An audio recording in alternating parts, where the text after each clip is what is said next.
So I was getting caught up on my YouTube, and Colin Miller, it's a channel that I like. He's a little fiery sometimes, but he has a new video out talking about the gay Bible. And I completely missed this. Apparently this Bible has been out for almost a decade, but it's called the Queen James Bible, and it's a re-rendering of the King James to be more gay accepting. Colin has an 11-minute video that breaks it down. I think he does a really thorough job, and I'd highly recommend you watch it. I'm going to link it down in the description below. But in this video, we're going to talk about a couple other resources for taking a look at this weird version of the Bible. Dallas Theological Seminary has a panel style video where they spend 40 minutes talking about this. Full disclosure, I didn't watch all 40 minutes of this, but I'm going to link it in the description if you want to see how a seminary breaks down this weird translation. And the next thing we're going to look at is really fast, the Amazon reviews. If you got a couple minutes, you can go and probably see some very heated opinions. I'd recommend doing that. I'm not going to link the Amazon page because I don't want y'all buying this, but go check it out. I'm sure you'll get a good laugh out of that. What we're going to focus is on this Got Questions article for a couple different reasons. One, I'm not going to buy this Bible. That's just not happening. I'm not supporting this. Two, I think they do a really great job of breaking down the scripture kind of pound for pound between the two of them. And we're going to ask a couple questions as we go through this article. And by the way, I'm going to link this article in the description down below. Why do we feel that this was needed, right? In terms of the context of what they were trying to do, we want to understand their desire to create this eisegetical craziness. Two, is there still salvation in this Bible? And if there is, are we okay with there being salvation, but there being a degradation of Christian living?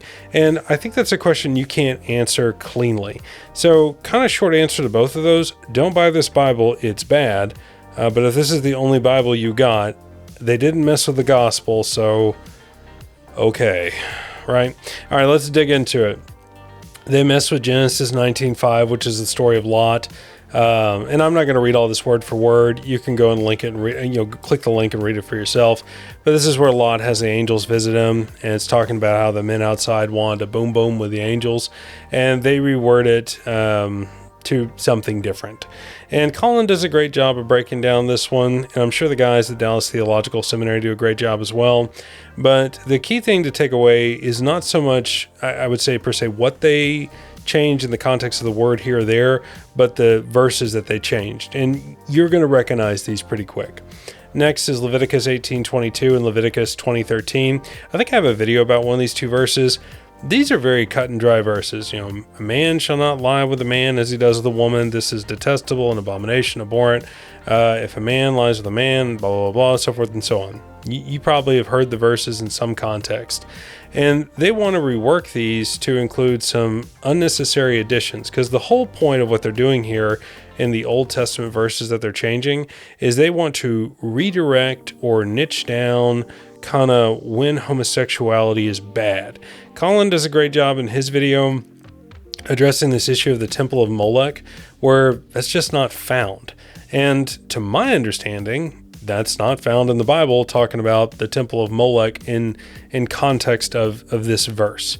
So just like in the Old Testament, do you change the kind of the buildup of the Bible towards the coming of the Messiah by changing these three verses? And the answer is no, you don't. You don't. So there is still a good message in the Old Testament of this Bible.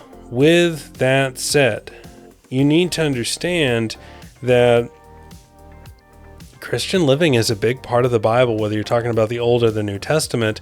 And there are some things that are just, you don't do them. If it's in the 10 Commandments, you shouldn't be breaking them. If it's in some of the kind of universal laws, we're not talking about eating bacon here. We're talking about doing something that the physical body was not meant to do.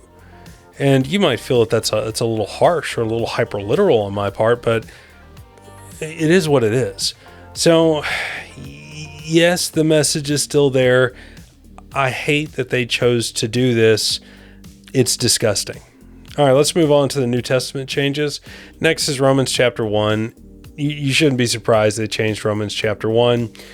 For For this cause God gave them up unto their vile affections, for even their women did change the natural use in which, so forth and so on, right?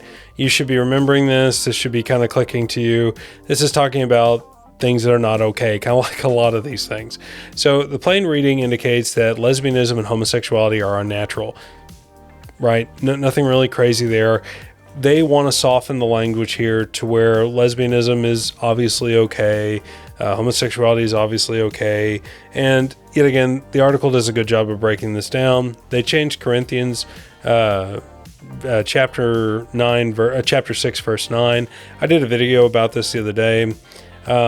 Whenever we get to nor abusers of themselves with mankind, that's talking about homosexuality. And the key thing to take away from that is it's not talking about the temptation. It's talking about the act, right? Well, why would somebody who's trying to be gay affirming want to change that? Obviously, they want to make it to where the act isn't a bad thing. And for the life of me, I don't get the desire to do this, like why this needs to be a thing. If you're going to start ripping apart this part of the Bible, because what's crazy is they left idolater, they left fornicator, they left adulterer, but then, they changed the gay stuff, so if it's okay to be gay, why isn't it okay to be an idolater and an adulterer? And maybe you could make an argument on idolater, but, why are we sitting here picking and choosing? I can be gay, but I can't be a liar, or I can be gay, but I can't be an adulterer, or I can be gay, but I can't be a thief or whatever. And you just start to make these insane doctrines whenever you try and do this weird pick and choose on scripture. So madness there. 1 Timothy chapter 1, verse 10. You can read it for yourself. They go in and they manipulate this to make it to where it's, obviously more in their favor. And then lastly, there's Jude there's only one chapter in Jude, but verse 7 where it talks about Sodom and Gomorrah. You can figure out where they're going there. The final takeaways for this Bible are they didn't change the Gospels. They didn't change the book of Acts. Salvation is still in this Bible. But they changed Christian living, and there was no reason to do that.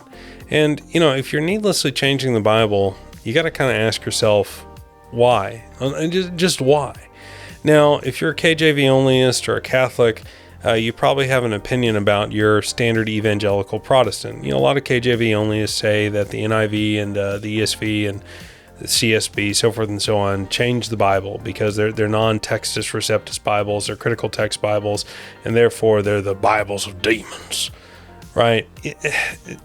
That's it's so insane, but you can actually trace out where the family tree of those Bibles comes from.